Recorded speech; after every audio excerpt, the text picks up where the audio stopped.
Hi hello నమస్తే, this is Suvarna. Welcome to Suman TV. 10 years నుంచి హోమియోపతిలో ఎలాంటి పెయిన్స్ ఉన్నా, అలాగే కిడ్నీలో స్టోన్స్ గురించి, సైనస్ గురించి బోల్డ్ అండ్ టాపిక్స్ చెప్పడానికి రైట్ నో స్టూడియోలో ఉన్నారు డాక్టర్ నరేష్ గారు ఉన్నారు. ఆయనతో మాట్లాడదాం. నమస్కారం డాక్టర్ గారు. ఇప్పుడు వింటర్ వచ్చేసింది.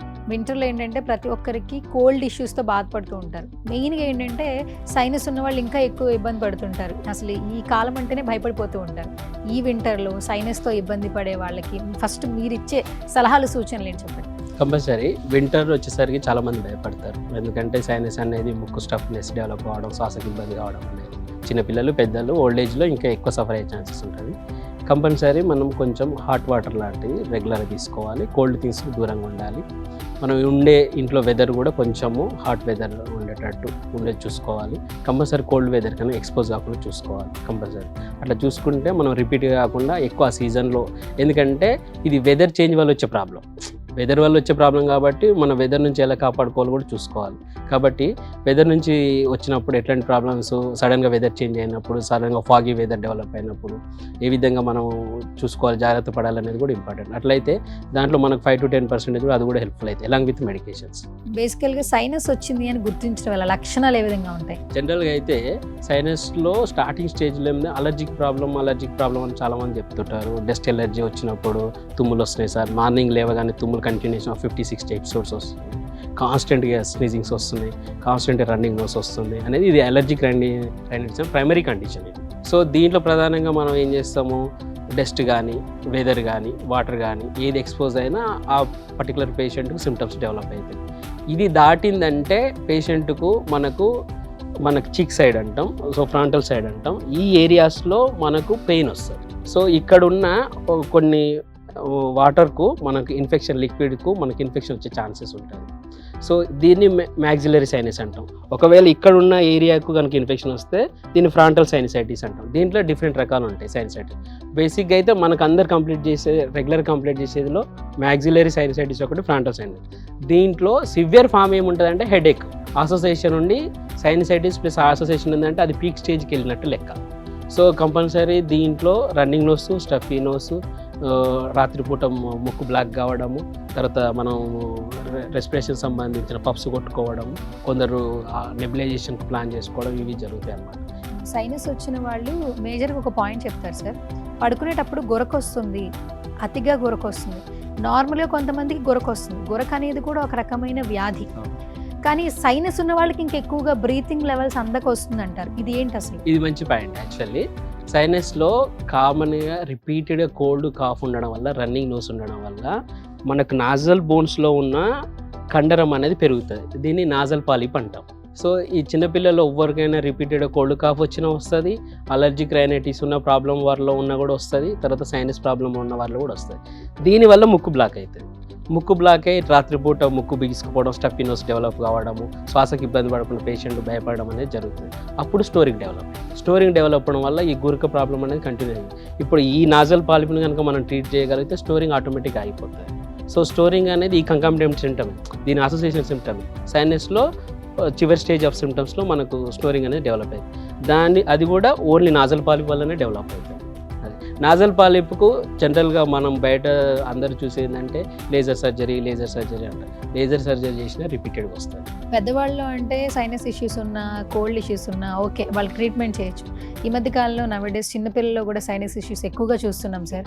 అసలు మీరు ఎలా ట్రీట్ చేస్తున్నారు? చిన్నపిల్లలకి అసలు సైనస్ అనేది రాకుండా ఉండాలంటే తల్లిదండ్రులు తీసుకోవాల్సిన జాగ్రత్తలు ఏంటి? యాక్చువల్లీ ఇప్పుడు పిల్లల్లో నిజంగా మీరు అన్నట్టు చాలా రిపీటెడ్గా కనబడుతుంది. ఎవరైతే కోల్డ్, కాఫ్ రిపీటెడ్గా డెవలప్ అవుతుందో వాళ్ళు ఈ రైనైటిస్ ప్రాబ్లము, దాని తర్వాత సైనసైటిస్గా మారడం, దాని తర్వాత నెగ్లిజెన్స్ చేస్తే అది ఆస్తమా లాగా మారడం అనేది పిల్లల్లో కామన్గా జరుగుతుంది. ఉన్న ఇమ్యూనిటీ లెవెల్స్ తక్కువ ఉండడమే. ఎందుకంటే ఒకప్పుడుతో పోలిస్తే ఇప్పుడున్న సామాజిక జీవితంలో, బిజీ లైఫ్లో పిల్లల యొక్క పరిశుభ్రత కానీ, వాళ్ళు తినే ఫుడ్లో కానీ, వాళ్ళ యాక్టివిటీస్లో కానీ చాలా చేంజెస్ వచ్చినాయి. సో విలేజ్ పీపుల్తో పోలిస్తే సిటీ పీపుల్స్లో అంత ఇమ్యూనిటీ పవర్ అనేది, అంత యాక్టివిటీ అనేది ఉండదు. సో అందుకని ఇక్కడున్న వెదరు ప్లస్ ఇక్కడున్న యాక్టివిటీ ప్లస్ వీళ్ళకున్న ఇమ్యూనిటీ లెవెల్ని బట్టి వీళ్ళు సఫర్ అయ్యే ఛాన్సెస్ ఉంటుంది. కాబట్టి చిన్నపిల్లల్లో ఇది రిపీటెడ్గా కోల్డ్, కాఫ్ ఉన్న వాళ్ళకు ఇది సైనస్లు కానీ, అలర్జిక్ రైనైటిస్ కానీ ఇది కనుక మనం చేస్తే, కొందరిలో ఫ్యామిలీ హిస్టరీలో ఉంటే ఫ్యామిలీ హిస్టరీలో కనుక సైనస్ ఉన్నా ఆస్తమా ఉన్నా వాళ్ళ పిల్లలకు వచ్చే ఛాన్సెస్ ఉంటాయి. సో కొందరు మేనరికం వివాహం చేసుకున్న అని కూడా వారిలో వచ్చే ఛాన్సెస్ ఉంటాయి. సో ఇట్లా టెండెన్సీ అనేది క్యారీ ఫార్వర్డ్ అయితే సైనసైటిస్ ఆస్తమాలో కొందరికి డస్ట్ ఎలర్జీలో ఫ్యామిలీ హిస్టరీలో ఎవరికన్నా ఉన్న లేకపోతే ప్రీవియస్గా మన మేనరిక వివాహాలు కనుక మనం ఉన్నట్టయితే వాళ్ళ పిల్లల్లో కూడా ఈ ఛాన్సెస్ ఉంటాయి. మనకి రెగ్యులర్గా కొంతమంది ఏంటంటే బయట డస్ట్ వల్ల కొన్ని ఇష్యూస్ ఫేస్ చేస్తున్నామని చెప్తుంటారు. వాళ్ళకి ఎక్కువగా తేంపులు రావడం, లోపల కఫం వచ్చినట్లు ఫీల్ అవ్వడం, ఎక్కువగా ఈ వింటర్ ఎప్పుడైతే ఎంటర్ అవుతుందో వాళ్ళకి రెగ్యులర్గా కాఫ్ వస్తూ ఉంటుంది. చాలా టెస్టులు చేసుకుంటారు, లోపల ఏమి లేదంటారు. చూస్తేనేమో కొంతమందికి టెస్టులు చేసి మీకు ఫ్లమ్ ఏర్పడింది, ఫ్లమ్ అనేది యాడ్ అయింది అంటారు. అసలు ఫ్లమ్ అనేది డేంజరస్ ఇష్యూనా? అసలు ఎందుకు వస్తుంది దాంట్లో లక్షణాలు? యాక్చువల్లీ ఇది ఎక్స్టర్నల్ థ్రోట్కి సంబంధించిన, మామూలుగా ఇంటర్నల్ థ్రోట్ ఎక్స్టర్నల్ థ్రోట్ అంటారు. అప్పర్ రెస్పిరేటరీ ట్రాక్ ఇన్ఫెక్షన్ అంటాం. అప్పర్ రెస్పిరేటరీ ట్రాక్ ఇన్ఫెక్షన్లో ఏమవుతుందంటే మనం ఎక్స్పోజ్ అయ్యే డస్ట్ కానీ వాటర్ కానీ ఫాగీ వెదర్ కానీ వెదర్ చేంజెస్ వల్ల ముక్కుతో పాటు కొంచెం నోట్లో కూడా ఇన్ఫెక్షన్ అయ్యే ఛాన్సెస్ ఉంటుంది. అప్పుడు థ్రోట్లో ఉండే కొన్ని మ్యూకోజల్ లేయర్స్ జెల్ లాంటి పదార్థాల వల్ల అక్కడే స్టక్అప్ అయ్యి ఇన్ఫెక్షన్ వచ్చే ఛాన్సెస్ ఉంటాయి. దానివల్లనే వాళ్ళకి రిపీటెడ్గా కఫం డెవలప్ కావడం, కాఫ్ రావడం. సో అలర్జిక్ దీన్ని ఏమంటారు, డ్రై కాఫే వస్తుంది. మళ్ళీ ఈ డ్రై కాఫ్ వచ్చినప్పుడు ఏంటంటే ఇది బాగా అలర్జిక్ కాఫ్ అంటాం. రెగ్యులర్ కాఫ్తో పోలిస్తే అలర్జిక్ కాఫ్ బాగా సతాయిస్తుంది. రెగ్యులర్ కాఫ్ ఒక 1 వీక్లో మనకు మెడికేషన్స్తో తగ్గిందంటే అలర్జిక్ కాఫ్ 15-20 డేస్ కూడా పడుతుంది, 1 మంత్ కూడా పడుతుంది. Only because of maintaining cause ఏముంటుందంటే డస్ట్. సో డస్ట్ ఎక్స్పోజ్ కావడం వల్ల, మనకున్న వెదర్ ఎక్స్పోజ్ కావడం వల్లనే అది మెయింటైనింగ్ ఫ్యాక్టర్ కావడం వల్ల పేషెంట్ అనేది 15-20 డేస్ 1 మంత్ కాఫ్ తోటి కంటిన్యూగా సఫర్ అవుతాడు. సో అది జనరల్గా అది అలర్జిక్ కాఫ్ అంటాం. అలర్జిక్ కాఫ్ ఉన్నప్పుడు కొంచెం బాగా సతాయించే ఛాన్సెస్ అయితే ఉంటాయి. అంటే వాళ్ళకి ఆ కాఫ్ నుంచి బయటపడాలంటే మీరేమైనా హోమియోపతిలో? కంపల్సరీ. యాక్చువల్లీ దీని డస్ట్ ఎలర్జీ వల్ల వచ్చిన కానీ అలర్జిక్ రైనైటిస్ వల్ల వచ్చే కాఫ్ అనేది పోస్ట్ నార్టల్ డ్రిప్ అంటాం. అంటే థ్రోట్లో కొంచెం ఇన్ఫెక్షన్ లాగా వచ్చి దాంతో కాఫ్ డెవలప్ అవుతుంది. సో బేసిక్గా మనం వెదర్ చేంజ్ వల్ల వస్తుందా, లేకపోతే మనకు ఇన్ఫెక్షన్స్ వల్ల వస్తుందా, లేకపోతే ఏదైనా ఎక్స్పోజ్ వల్ల వస్తుందా, ఏది వాటర్ వల్ల వచ్చిందా అనేది పర్టికులర్ కారణం కనుక మనం పేషెంట్లో ఫైండ్ అవుట్ చేసి దాని లక్షణాలను బట్టి కానీ ట్రీట్మెంట్ ఇస్తే పక్క మనం డస్ట్ ఎలర్జీ కాఫ్ కానీ అలర్జిక్ కాఫ్ కానీ కంపల్సరీ ట్రీట్ చేయొచ్చు విత్ ఇన్ స్పాన్ ఆఫ్ డేస్లో. దానికి లాంగ్ స్టాండ్ ట్రీట్మెంట్ కూడా అవసరం పడదు. సో బేసికల్గా వింటర్లోనే ఎక్కువగా మనం చాలా ఫేస్ చేస్తుంటాం హెల్త్ ఇష్యూస్. సో ఎలాంటి హెల్త్ ఇష్యూస్ కూడా రాకుండా జాగ్రత్తలు తీసుకోవాలంటే మీరు ఇచ్చే సజెషన్స్ ఏంటి వింటర్లో ఎస్పెషల్లీ ప్రతి ఒక్కరికి? కొంచెం వెదర్లో సడన్గా చేంజెస్ వస్తాయి. ఇంత ప్రీవియస్తో పోలిస్తే ఇప్పుడు వెదర్లో చాలా సడన్ చేంజెస్ వస్తాయి. ఒకప్పుడు డిసెంబర్లో స్టార్ట్ అయ్యే వెదర్ చేంజెస్ ఆల్రెడీ నవంబర్లో కూడా అంత సివియారిటీ ఆఫ్ మనకు వింటర్ అనేది స్టార్ట్ అయింది. కాబట్టి వెదర్ చేంజెస్ మారుతున్నప్పుడు మన ఇంట్లో ఉన్న పిల్లలను ప్లస్ మన ఓల్డ్ ఏజ్ పీపుల్ ఎవరైతే సఫర్ అవుతారో ఆల్రెడీ సైనసైటిస్ కానీ ఆస్తమా కానీ ఉన్నప్పుడు కొంచెం వాళ్ళని కాపాడుకోవాలి. మంచి హాట్ వెదర్లో ఉండేటట్టు చూసుకోవాలి. వాళ్ళకి ఇచ్చే ఫుడ్ కూడా కొంచెం ఇమ్యూనిటీ సంబంధించి మంచి హెల్త్ ఫుడ్, ప్రోటీన్ ఫుడ్ అనేవి ఇవ్వాలి. రెగ్యులర్గా వాళ్ళకి ఇచ్చే మీల్స్లో కానీ తర్వాత ఇచ్చే ఫుడ్లో కానీ కొంచెం హెల్తీ ఫుడ్ కానీ మనం ప్లాన్ చేసుకోవాలి. Along with hot water plan చేసుకోవాలి, కోల్డ్ వాటర్కి ఎక్స్పోజ్ కాకుండా.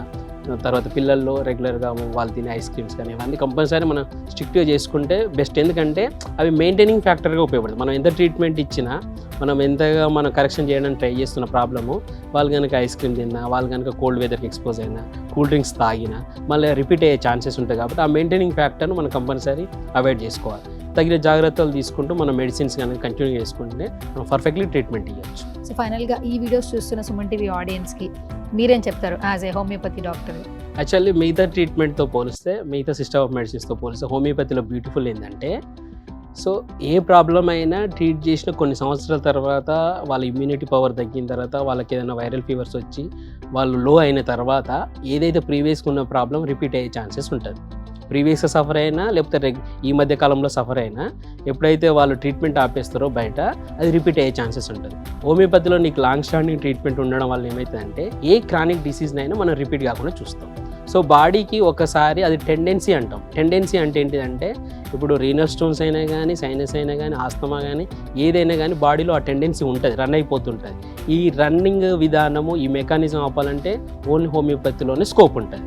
ఎందుకంటే అది కారణం ఏంది, ఫ్యామిలీ హిస్టరీలో ఉందా, లేకపోతే పేషెంట్ రిపీటెడ్గా ఎక్స్పోజ్ అవుతుందా, ఇమ్యూనిటీలో ఉందా, ఏదనేది ఫైండ్ అవుట్ చేసి మనం కనుక రిపీటెడ్గా మనం కాన్స్టెంట్గా ట్రీట్మెంట్ ఇవ్వగలిగితే ఈ టెండెన్సీ, రిపీటెన్స్, రికరెన్స్ అయితే ఏమన్నా వాళ్ళ లైఫ్లో అవి రాకుండా చేయొచ్చు. బయట సిస్టమ్తో పోలిస్తే హోమియోపతిలో బ్యూటిఫుల్ అదే. సో కొంచెం లేట్ అయినా పర్వాలేదు, పర్ఫెక్ట్గా మనము రిపీట్గా రాకుండా చేసుకోవాలంటే homeopathy best choice. Thank you so much doctor. చాలా మంచి టాపిక్స్ గురించి డిస్కస్ చేశారు. Thank you.